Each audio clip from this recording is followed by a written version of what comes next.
voy a platicar, ya lo dijo Abraham, les voy a dar el ABC legal para empresas de tecnología. ¿Qué es el ABC legal? Les voy a contar primero un poquito sobre Novus.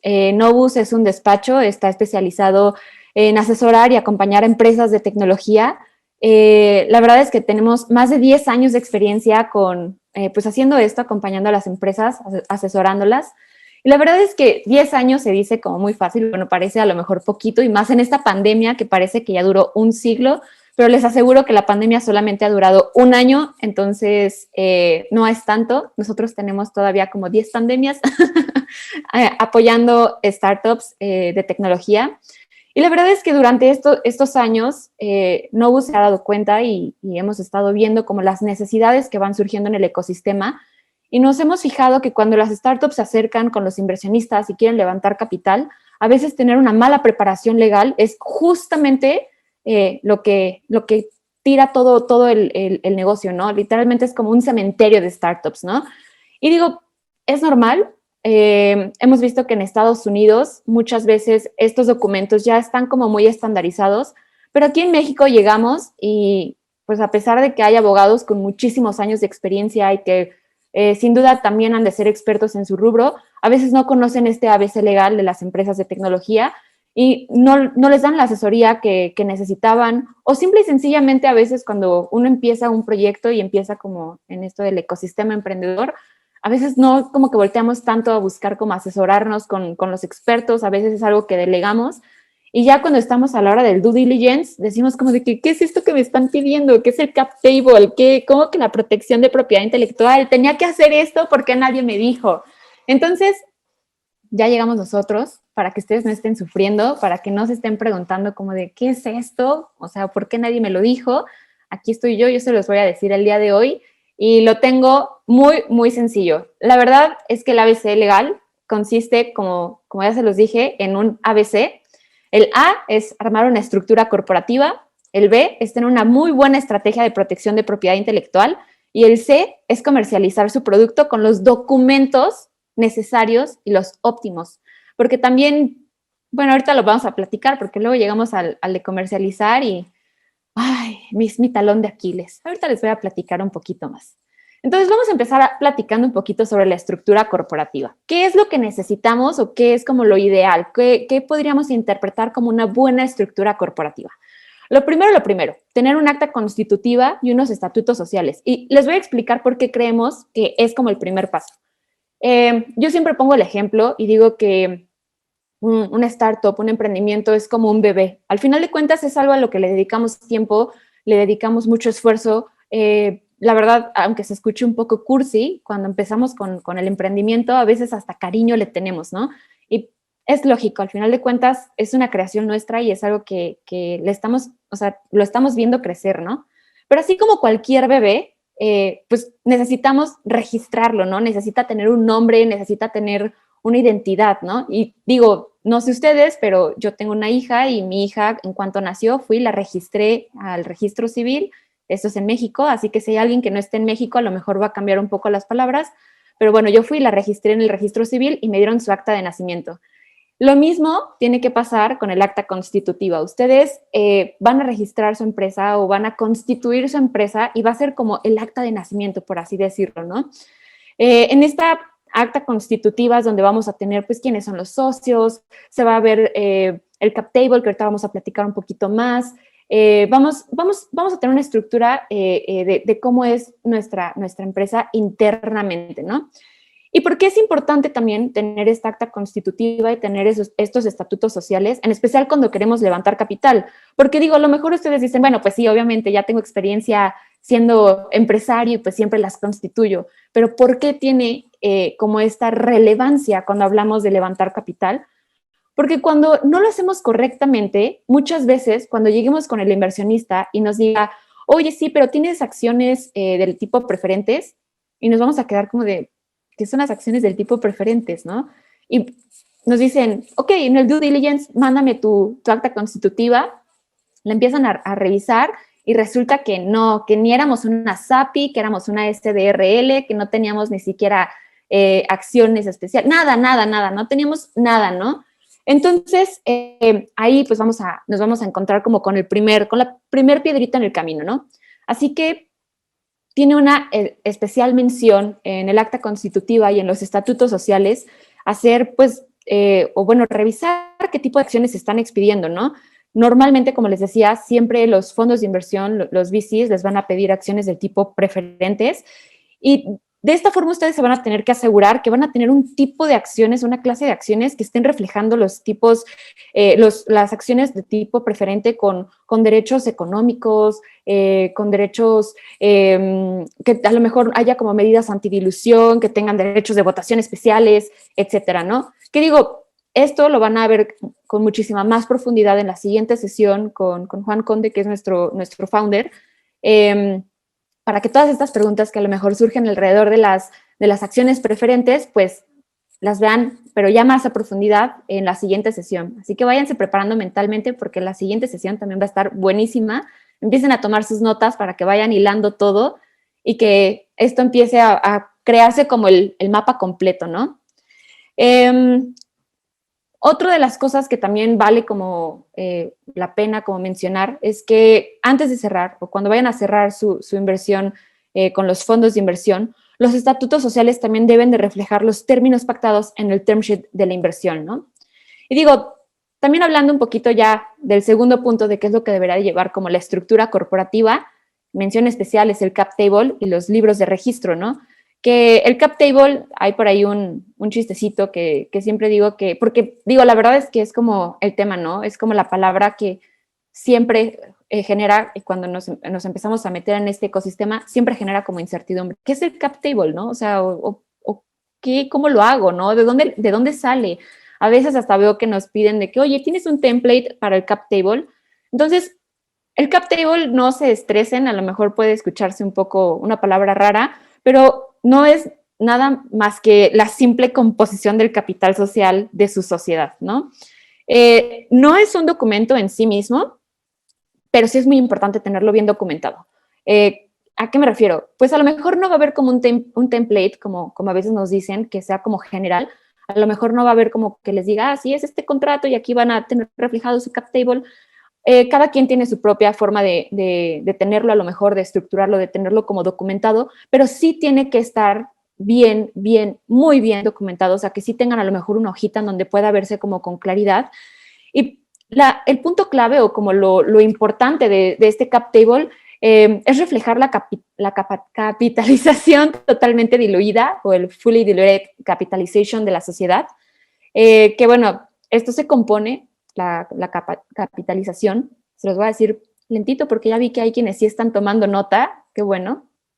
Bueno, esta capitalización totalmente diluida se compone solamente por todas las acciones emitidas por la sociedad y generalmente incluye también acciones de tesorería que no han sido asignadas para suscripción por la asamblea o por la administración, que ahorita también, si se dan cuenta, abajo, el punto 3, justamente hablo de la restricción de acciones y el plan de compensación, que el plan de compensación es esto que les decía, las acciones en tesorería, ¿no? Pero bueno, ahorita les explico eso.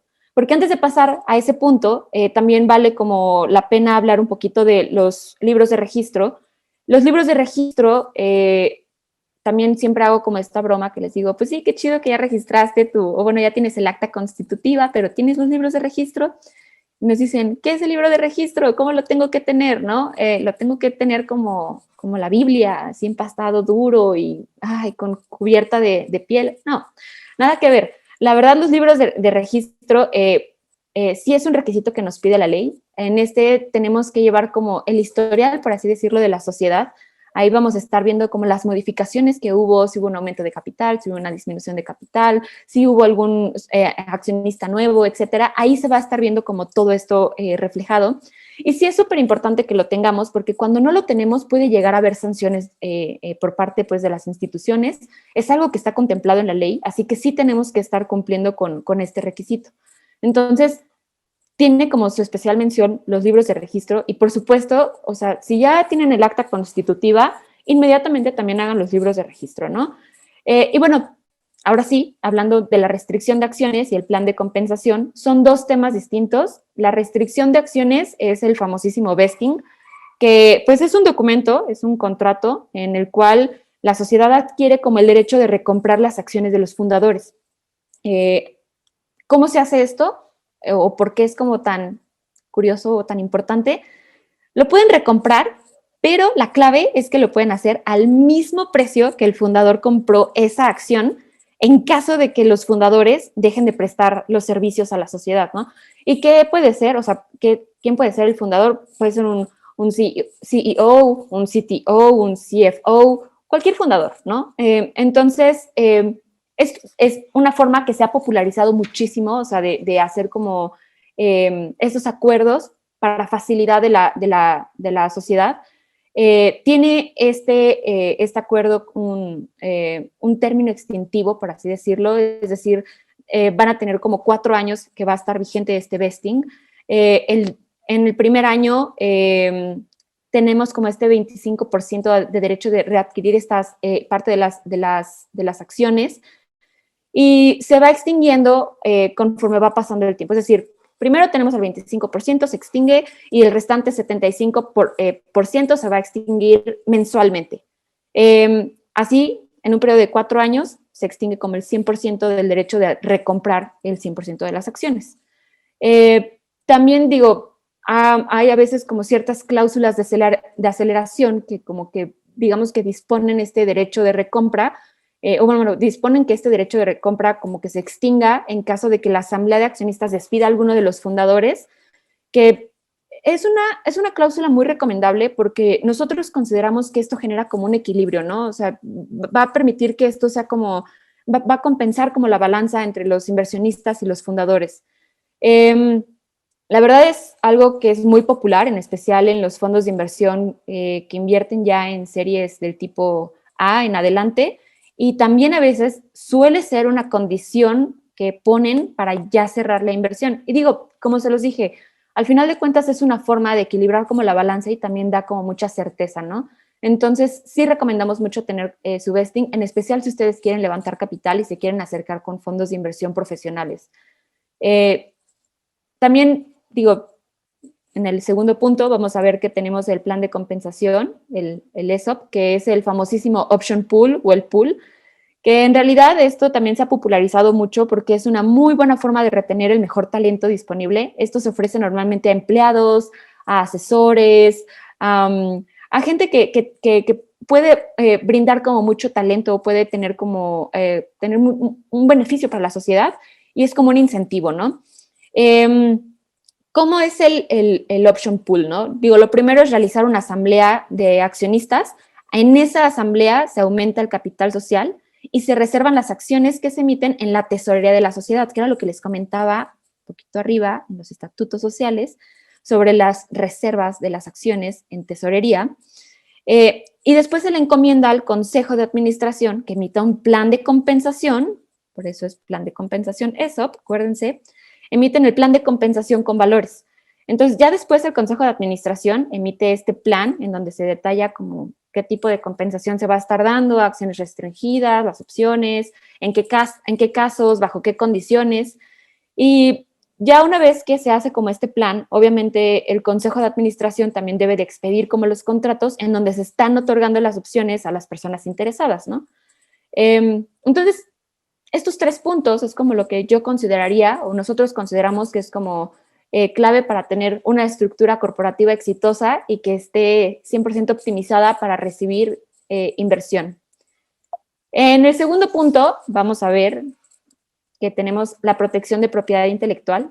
Yo siempre hago la broma y les digo que cuando hablamos de empresas que están desarrollando productos tecnológicos, pues a veces no tenemos como un producto tan tangible, o sea, no es como que tengamos algo que compramos y ya nos llegó aquí y lo sentimos, ¿no? O sea, digo, puede haber sus variaciones, pero normalmente vemos más código, vemos más plataformas, vemos cosas que a lo mejor no sentimos tan tangibles, ¿no? Yo decía, vamos a ponernos como vamos a trasladarnos al ejemplo de que nosotros tenemos una tortillería. Y pongo el ejemplo porque me fascinan las tortillas y estoy segura que aquí todos conocen las tortillas y alguna vez todos fueron a una tortillería. Entonces, supongamos que ustedes tienen una tortillería y tienen una máquina que hace tortillas. Esta máquina que hace tortillas es la que va a estar produciendo las tortillas y el 100% de su producción, a lo mejor va a funcionar su negocio con una sola persona que esté operando esta máquina y literalmente esta máquina potencializa o magnifica sus ganancias, ¿no?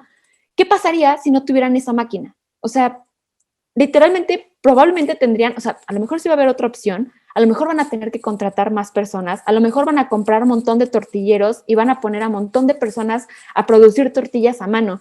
Y a lo mejor van a estar buenísimas porque las tortillas a mano sí son deliciosas, pero van a gastar más en pagarle a más personas que estén produciendo la misma cantidad que con la máquina estaban generando y además puede que tengan como menos ganancia, ¿me explico? Entonces, bajo esta lógica, normalmente lo que haríamos es proteger la máquina que hace tortillas. Las personas comprarían un seguro, le pondrían candados, le darían mantenimiento, porque valoramos mucho nuestra máquina de hacer tortillas, ¿no? Entonces, lo mismo pasa cuando tenemos un producto tecnológico. Cuando nosotros estamos generando plataformas, algoritmos, cuando estamos generando, no sé, una aplicación, software, etcétera, pues lo que tenemos que hacer es protegerlo, porque al final de cuentas, eso es nuestra máquina de hacer tortillas. Ese es como el corazón de nuestro negocio, es el secreto, ¿no? Entonces, ¿cuáles son como las 3 cosas que nosotros también decimos lo tienen que tener sí o sí para que estén protegidos al 100%? Uno, ya saben, el registro de marca, ¿no? Que es lo que normalmente siempre nos recomiendan. Y es como lo más básico, honestamente. ¿Por qué recomendamos también como registrar la marca, no? Cuando ustedes hacen el registro, que este registro se hace siempre ante el INPI, les recuerdo que esto es en México. Si hay alguien que no sea de México, pues obviamente tendrá que ser en su oficina pues de su país, pero aquí en México es el INPI en donde se lleva a cabo este registro de marca, ¿no? Y el INPI nos va a otorgar literalmente un certificado, un título marcario, y eso nos va a dar la titularidad de nuestra marca y nos va a permitir explotarla, nos va a representar un activo intangible, tiene un valor para nuestro negocio. Cuando ustedes van a llegar a un due diligence legal, lo que normalmente les van a pedir son justamente estos títulos marcarios, donde ustedes puedan comprobar que ustedes son los dueños de esta marca para poder explotar y para poder utilizar esta marca, ¿no? Les voy a contar una historia súper rápido al respecto y por qué nos gusta y por qué siempre hacemos hincapié en que sea algo que no deleguen y que no lo dejen como algo que no tiene tanta importancia. Cuando yo comenzaba a ser abogada, parte de mis primeros, abogada en tecnología, una de mis primeras asesorías fue con una mujer que había empezado un negocio 10 años antes. Ella al inicio empezó, o sea, con un negocio súper chiquito, empezó a ofrecer sus servicios primero con amigos, con parientes, con gente muy cercana, y poco a poco la empezaron a recomendar. Entonces ella se constituye, empieza a operar una sociedad, empieza a ofrecer estos servicios digitales y empieza a postergar el registro de marca. Pasó un año y dijo, no tengo dinero para eso. Pasó otro año y dijo, no tengo tiempo para eso. Pasó otro año y dijo, yo creo que no es importante. Y así se fueron 10 años. Y al 10º año, que es cuando yo tuve la oportunidad de conocerla, me dice, Cintia, quiero registrar mi marca ahora sí, creo que ya es importante, estoy teniendo negocios muy importantes, me están reconociendo en mi medio y la verdad es que ya me empiezan a pedir y ya me empieza a importar mucho este registro de marca. Así que empezamos como a hacer el proceso, hacemos la investigación de la marca y nos vamos dando cuenta que alguien ya la había registrado en otro estado. Misma clasificación, mismo nombre, pero solamente cambiaba que ella estaba en Jalisco y alguien la había registrado en Nayarit. Entonces yo me acuerdo que llegué con ella y le dije, oye, pues fíjate que ya registraron tu marca, ya está, el registro tiene 3 años, o sea, es un registro pues literalmente prácticamente nuevo, entonces vamos a tener que cambiar la estrategia. Y me acuerdo que se puso a llorar y me dijo, es que no puede ser, o sea, tengo 10 años dedicándole a este negocio, construyendo como mi identidad, construyendo un renombre, que la gente me identifique, que la gente me pueda recomendar bajo este logo, bajo este nombre, bajo esta marca, y alguien más lo está explotando. O sea, se están aprovechando de todo lo que yo he sufrido, de todo el tiempo, de todo lo que le he invertido, de todo lo que he hecho, de mi buen renombre, de que jamás le he fallado a mis clientes. Y pues ella decía, no es justo, o sea, de verdad, no es justo. Entonces, está como muy dramático, perdón que se los cuente así, pero de verdad es una historia que no lo hemos visto una vez, sino lo hemos visto infinidad de veces. Y por eso se los comparto. No es algo que se deba de estar delegando, de que, ay, sí, dentro de 5 años hasta que me lo piden, porque además los registros de marca ante el INPI no te los conceden de un día a otro. ustedes tienen que hacer la solicitud y normalmente el INPI tarda mínimo 6 meses en dar una respuesta, mínimo. Y ni les cuento ahorita en pandemia cómo han sido las respuestas del INPI. Entonces, yo sí creo que parte de lo primerito que deberíamos de empezar a hacer cuando queremos ya hablar de una protección de propiedad intelectual es hacer el registro de marca. Ahora, por otro lado, tenemos la asignación de invenciones y de propiedad intelectual, que también es sumamente importante porque, como les decía, cuando empezamos a construir software, cuando empezamos a hacer código, algoritmos, como le quieran llamar, una plataforma, cuando quieren hacer tecnología en general, dedicamos también tiempo, dinero y recursos, al final de cuentas, para construir este modelo de negocios, ¿no? Entonces, es súper importante que tengamos esta asignación de invenciones y esta propiedad intelectual. Se tienen que tomar en cuenta muchas cosas, por ejemplo, la firma de un acuerdo de asignación de propiedad intelectual, que nosotros creemos que pues este es como el primer paso para comenzar con esta protección, ¿no? Este contrato, ay, no sé qué hice, espérenme, ya, perdón. Este contrato, pues obviamente sirve para que la sociedad retenga cualquier derecho sobre cualquier software, cualquier plataforma. Es más, a veces sirve hasta para las presentaciones de PowerPoint, los videos, los memes, lo que sea de diseño, ¿no? Porque a veces pensamos que solamente la propiedad intelectual tiene que ver justamente con el código, ¿no? Con nuestro software. Y la verdad es que no, a veces estamos generando muchísima más propiedad intelectual. A lo mejor, es más, les voy a decir, esta presentación genera propiedad intelectual, ¿no? O sea, todo empieza a generar propiedad intelectual y más en esta era digital, esto que se empieza a generar, esto que se está produciendo para crear esta identidad de nuestra marca o para que en nuestra plataforma sea auténtica o que sea única, que se distinga del resto, genera estos derechos y no retener la titularidad de estos derechos o poder explotarlos, a la larga puede traer muchísimas consecuencias negativas, ¿no? En el caso de las invenciones y de los modelos de utilidad o de diseños industriales, que pues, esto es patentes bueno, también son patentes y registros, también es importante que se incluya la cláusula expresa en donde se transfiere a la sociedad el derecho de patentar o registrar la creación de que se trate, obviamente con el objeto de que la sociedad sea el titular o la titular de dicha patente o del registro, ¿no? En el caso del software, como les decía, también de los videos, de las fotos, de los memes, de los flyers, de las presentaciones, etcétera, o de todo lo que tenga que ver como con diseño gráfico, también vamos a ver el tema de derechos de autor, ¿no? Y ahí, para protegerlo, lo que hacemos es añadir una cláusula de obra comisionada, o que también normalmente lo podemos escuchar, que se le llama trabajo por encargo. Y de esta forma, la sociedad va a retener los derechos patrimoniales, que son los del billuyo, los chidos, los que nos interesan. Porque también los derechos de autor tienen derechos morales, pero pues normalmente para la sociedad lo que nos interesa son los patrimoniales, que son en los que podemos pues lucrar o podemos monetizar todo este contenido, ¿no? Se recomienda también en esta parte agregar una cláusula de confidencialidad en este contrato, obviamente para proteger los secretos industriales, que puede ser un know-how, un know-who, algoritmos, pueden ser códigos fuentes, etcétera, ¿no? Obviamente se hace esto porque si no se protegen, en caso de que hubiera un juicio, pues no vamos a poder como acreditar también que sí tomamos las medidas necesarias para proteger estos secretos industriales, ¿no? Entonces, por eso es importante sí tener esta cláusula de confidencialidad y hacer de su conocimiento a las personas o a las partes que a lo mejor van a tener como contacto con todo eso que les mencionaba, ¿no? Con el know-how, a lo mejor con el código fuente, que van a estar en contacto con un secreto confidencial, con un secreto industrial, perdón, y que no pueden estar como divulgando la información a buenas y siniestras, ¿no? Esto también es como una forma de protegerlo. Hay muchos que nos dicen, oye, yo no quiero registrar mi software o yo no quiero ir a registrar el software ante el indautor. Entonces, ¿cómo lo protejo? Y nosotros hacemos esta sugerencia, pues vamos a hacer una estrategia para protegerlo a través de secretos industriales. Y si no tenemos esta cláusula de confidencialidad, pues nuestra estrategia de secreto industrial va a estar incompleta.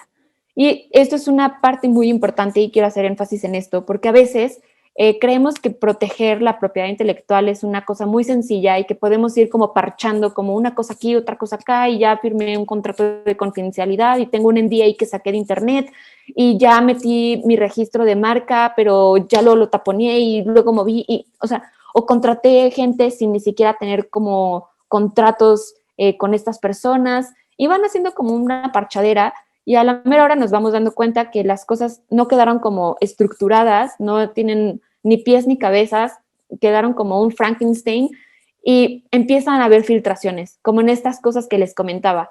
Tenemos los contratos en donde no tenemos esta cláusula de confidencialidad y ya falló nuestra estrategia, ¿no? Entonces, por eso sí les recomiendo mucho y por eso sí hago mucho énfasis en que es la parte 2, pero no por eso, o sea, no por ser el B del ABC, es menos importante. Al final de cuentas, cuando ustedes están haciendo esta protección, desde el inicio es súper, súper importante que lo mantengamos como en mente, que vamos a tener que hacer esta estrategia de protección de propiedad intelectual. Y yo sí recomiendo muchísimo que busquen asesorarse con expertos para que no les pase lo que les comentaba hace un minuto de que descargan contratos de internet y ya encontré aquí un machote y me lo pasó mi compañero, me lo pasó la vecina, porque luego nos pasa, y esto es historia verídica, luego nos pasa que nos los mandan y nos dicen, oye, ¿me lo revisas? O estamos haciendo también como análisis y nos mandan los NDAs y, ay, oye, pero ¿por qué estás firmando un NDA con legislación española? ¿O por qué estás firmando este contrato con legislación de Chile?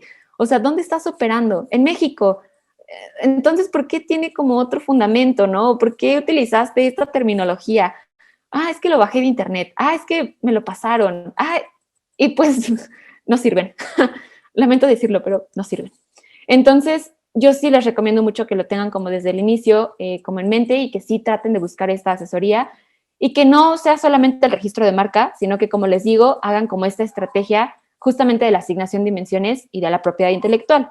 Y digo, parte de también tener esta estrategia es tener el inventario de activos intangibles, que ya, para explicar qué es el inventario de activos intangibles, vamos poniéndolo como en orden.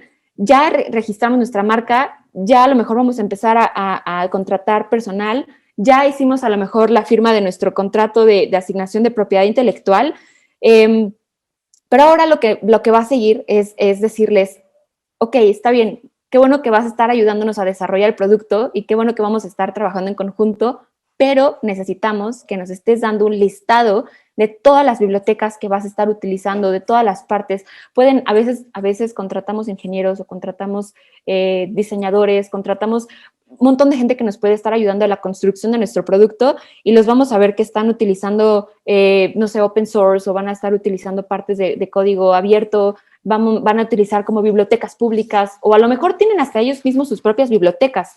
Entonces, sí recomendamos mucho que hagan este inventario de activos intangibles en donde vayan describiendo pues todas las piezas, las librerías, las herramientas, los códigos de terceros o de open source que se estuvieron utilizando para construir pues este activo, ¿no? O este software, esta plataforma, como le quieran llamar, ¿no? Lo que nosotros sugerimos mucho es que en esta lista siempre incluyan los hipervínculos a los contratos de licencia o también as known as o ACA, términos y condiciones, que muchas veces es donde podemos encontrar estos contratos de licencia, ¿no? Esto porque en esos contratos vamos a poder estar como viendo como las reglas.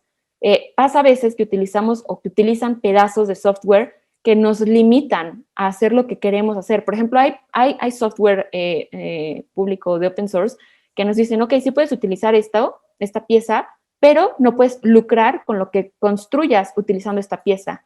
Y a lo mejor ustedes dicen, pues yo era lo que quería hacer, yo quería vender o licenciar este software. Entonces, por eso es importante que en el inventario de activos intangibles utilicen también este hipervínculo, que nos lo copien, porque nosotros también podemos estar dándole como este seguimiento, podemos estar viendo estas licencias que se están otorgando y podemos estar viendo que no se vaya a estar incumpliendo como ninguna regla o ninguna norma o que todo esté en regla, que no vaya a presentar, que no vaya a ser después una piedrita en el zapato también, que nos digan de que, oye, pues no puedes lucrar, jaja, comper, te quito como el acceso a esta pieza, y nos echan a perder todo el código, ¿no? Entonces, por eso es importante. También, digo, parte también cuando hablamos de patentes, o por invenciones o registros de modelos de utilidad, diseños industriales, etcétera, pues también las partes se tienen que ir registrando como vayan bien, como van, o más bien como están previstas en la ley de propiedad industrial, ¿no? Esto en el caso de patentes, como les decía, que normalmente tiene que ver más con hardware, el software es totalmente indautor, entonces es muchísimo más fácil también con el hipervínculo y darle como este seguimiento, ¿no? Pero, si no están haciendo software, eso no les quita que no tengan que hacer el inventario, también lo sugerimos mucho.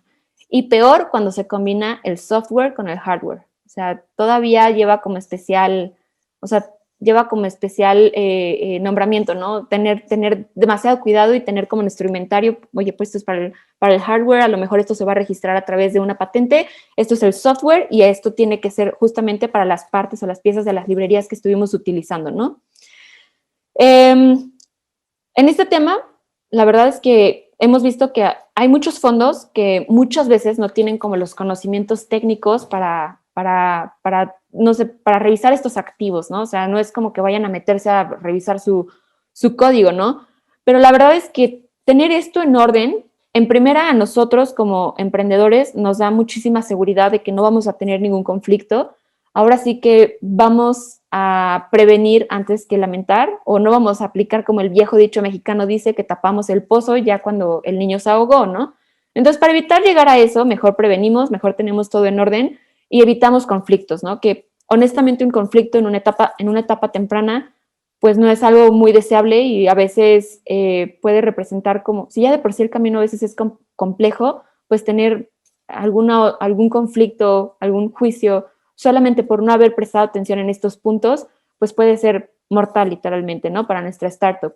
Y digo, hablando de fondos de inversión, tener esta claridad también nos hace vernos, uno, como una startup muy formal, nos hace ver una startup muy organizada y a los inversionistas les encanta la claridad y les encanta el orden. O sea, tenerlo todo estructurado, tenerlo todo claro y poder decir, tengo todo en regla y tengo todo protegido, el inversionista va a decir, es una persona que por supuesto, o sea, merece la pena recibir inversión porque no se va a arriesgar y no va a arriesgar mi capital en ningún juicio, ¿no? No vamos a tener ningún conflicto, no vamos a tener ningún problema de que después nos van a reclamar otra persona la propiedad intelectual, etcétera. Entonces, por eso también es súper importante. La verdad, pues una afectación en este tema es una afectación muy grave para las startups. Entonces, sí es algo que toman mucho en consideración. O sea, asegurar que no va a haber como un problema en la propiedad intelectual es algo que sí pesa mucho para los fondos de inversión y que sí habla muy bien de nosotros también, ¿no? Y ya, hablando del C, pues son los documentos comerciales, que los documentos comerciales, los que normalmente conocemos son los términos y condiciones y las políticas de privacidad, ¿no? Yo aquí, respecto a los documentos comerciales, quiero hacer como hincapié. Les decía al inicio, ya lo vamos a platicar porque es mi talón de Aquiles, porque siempre me pasa que me aplican el de, oye, sí, pero, o sea, si me robo, bueno, no me robo, pero me dicen, si me copio los términos y condiciones de Google, pues ya cumplí con la ley, ¿no? Ya estoy bien, ¿no? O luego me dicen de que, ay, no, es que todavía estamos en etapa beta, estamos en un MVP. Yo, la verdad es que no importa si están en un MVP, no importa si están en una etapa beta, yo sí considero que lo importante es que si ya van a salir a mercado, deben de contar con estos documentos comerciales y tienen que estar optimizados a su negocio, o sea, a su empresa, a su plataforma. No se vale, como les decía, llegar y copiarnos los términos y condiciones de Google, porque pues sí, o sea, Google es un monstruo tecnológico, claro que es un ejemplo a seguir, claro que todos quisiéramos algún día llegar a ser como Google, pues sí, obviamente ha de tener un equipo legal enorme, pero ese equipo legal enorme está 100% enfocado al modelo de negocios de Google y a los servicios que ofrece Google. Y los términos y condiciones que muchas veces también no entendemos qué es lo que realmente son, porque a veces me ha pasado que me dicen de que, oye, fíjate que necesito términos y condiciones, mis políticas y el aviso de privacidad. Y yo me quedo como de, Vamos a hablar primero de lo primero. ¿Cuál es la diferencia entre los términos y condiciones y las políticas de privacidad? Yo siempre digo en términos como muy sencillos que los términos y condiciones son las reglas del juego y las políticas de privacidad es cómo utilizo los datos de mis usuarios. En los términos y condiciones, a veces dicen como de que, ay, pero nadie los lee. Falso, sí, sí hay gente que los lee. Y lo peor del caso es que no solamente hay gente que los lee, sino que también son vinculantes. O sea, parece cualquier cosa porque ya sé que mucha gente no los lee, a todo le damos de que sí, aceptar, pero en realidad es un conjunto de contratos, así es como lo definiríamos, es un conjunto de contratos que sí son vinculantes, sí generan obligaciones, sí generan derechos, sí generan responsabilidades y claro que pueden acarrear sanciones. Les voy a poner un ejemplo. No es lo mismo agarrar y decir, oye, pues es que yo soy un marketplace, oye, es que yo ofrezco un servicio de venta de. O sea, ya en esa forma en la que estamos estructurando nuestro modelo de negocio, solamente por esa diferencia chiquita, que a lo mejor si tienen mucha experiencia viendo los modelos de negocio de plataformas digitales, van a decir, pues un marketplace y alguien que vende algo en una página web, pues a lo mejor no tiene como tanta diferencia. Les diría falso, falso. Tienen una infinidad de diferencia en los términos y condiciones y cada uno, o sea, sus términos y condiciones van a ser abismalmente diferentes, abismalmente distintos. Y los términos y condiciones, claro que van a tener, les decía, o sea, van a poder acarrear sanciones. Muchas veces vamos a ver que Profeco los va a estar vigilando, o sea, va a ser algo que Profeco va a estar viendo, vamos a tener que cumplir con estas leyes o con esta legislación.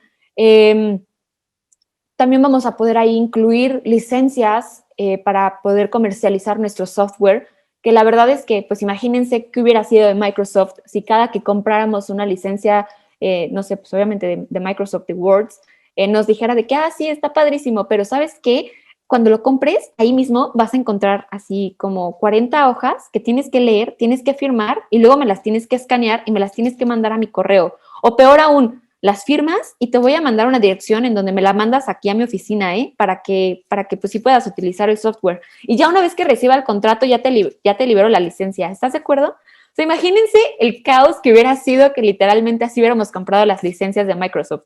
O peor aún, imagínense que quisiéramos entrar a Facebook, hacernos una cuenta, o típico, ¿no? De que quieren hacer como la cuenta para estoquear al ex o a la ex.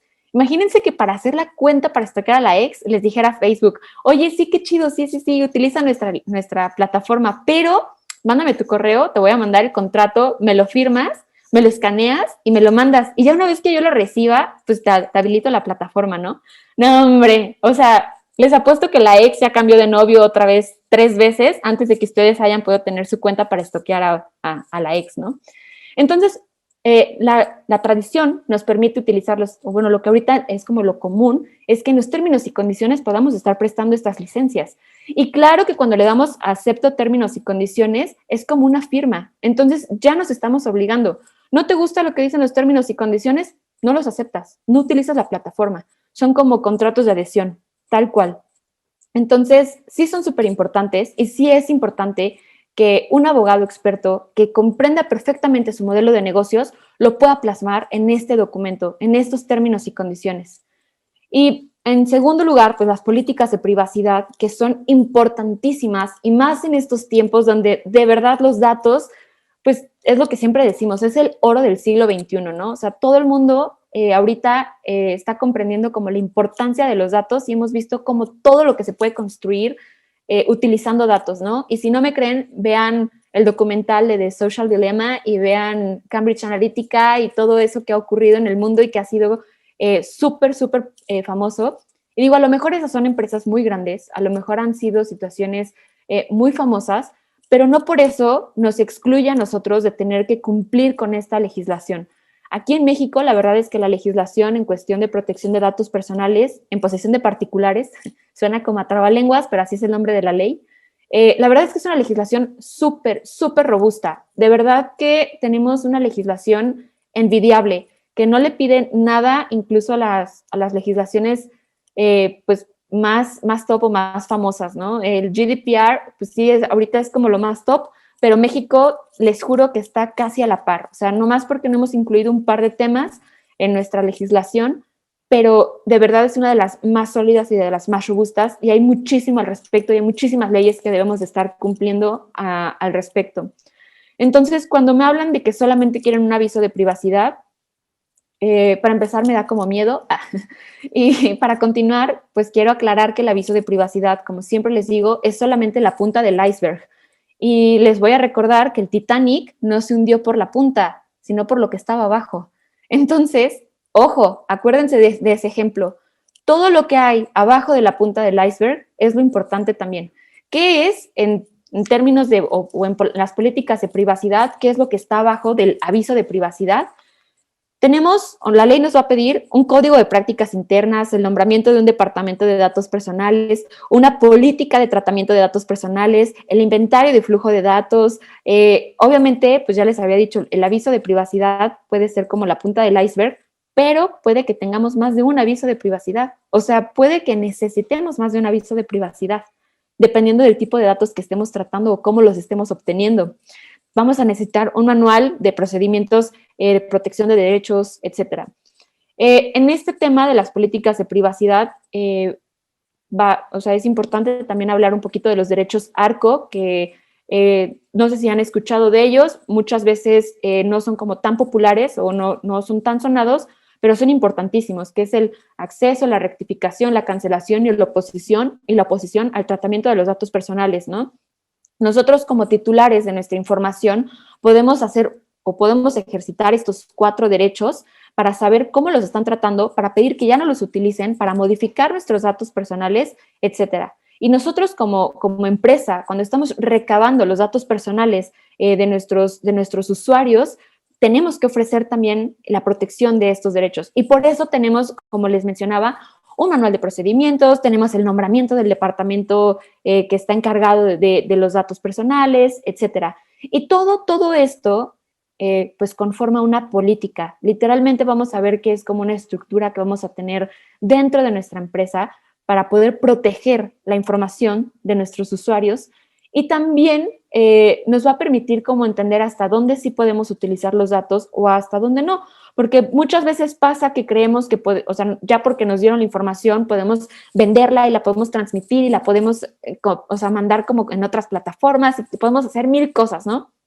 Y la verdad es que a veces, si no tenemos esta política de privacidad bien sólida, bien clara y no entendemos perfectamente cómo se van a tratar estos datos personales, nos vamos a empezar a enfrentar como estos conflictos de que no van a poder hacer incluso la transmisión dentro de su, por ejemplo, si ustedes fueran alguien que tiene más empresas, pues que a lo mejor no van a poder hacer la transmisión dentro de estas empresas, ¿no? Entonces, por eso es súper importante que también se asesoren con expertos y que no olviden que en especial en este tema hay sanciones muy grandes por parte del INAI. Pueden llegar a hacer una revisión en cualquier momento y si no tienen estas políticas, si no tienen sus manuales, si no tienen todo esto que les mencionaba, los van a sancionar. Entonces, pues evitemos multas, evitemos problemas, evitemos litigios también, porque al final de cuentas son documentos legales que sí, como les decía, sí generan una vinculación, sí pueden generar sanciones. Y pues lo mejor es evitarlas, es protegernos y como les decía, asesórense con expertos, siempre teniendo estos documentos optimizados para su plataforma y para su modelo de negocios. Entonces, digo, ya nada más como para hacer el recuento y que no se les olvide, el ABC legal está conformado de estructura, de protección y de comercialización. Son los 3 pasos que deben de mantener siempre en la cabeza, siempre en mente.